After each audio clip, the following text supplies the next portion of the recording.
Vice President ng Yum Group, si Ivan Lee. Bukod sa matalino, gwapo at maganda manamit. Nun siyang perfect secretary. Nagpa-schedule na ako ng meeting for next week. Yung sa pag-renovate ng study room ko. Nakapili na ako ng renovators. Paano naman yung insomnia ko lately? Nakuha ko na rin kay Dr. Kwang yung reseta niyo. Nakakasilaw ang liwanag ng aura ko. Nakakasilaw nga, sir. Paano kung si secretary pala ay unhappy?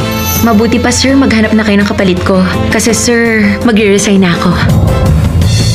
So lahat ng taong pinagsamahan namin, walang halaga sa buhay niya. Isa lang ang dahilan kung ba't gusto niyang lumayo.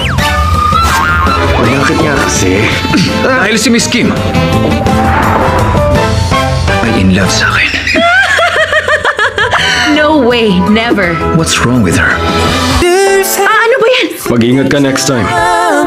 Thank you, ah. Ang sweet naman niya. Hindi naman siya gwapo, no? Dahil ang kilala kong tunay na gwapo. Ano ba yung pumapasok sa isip mo? Regalo ko yan sa'yo kasi magkakatrabaho tayo. Thank you so much. Mr. Lee, ano bang problema mo? Mauna ka magpaliwanag sa akin. Ano yung nangyayari sa labas? Pwede mo bang sabihin sa akin kung anong problema mo? Dapat ba akong magpaliwanag sa'yo, Miss Kim? Takot ka na baka i-date ko siya bigla? Gusto kong mamuhay ng normal tulad ng ibang tao. May kasal, magkaanakan, magkaroon ng masayang pamilya. Pwes, huwag ka nang umalis dahil nakahanda akong pakasalan ka. What's wrong with Secretary Kim?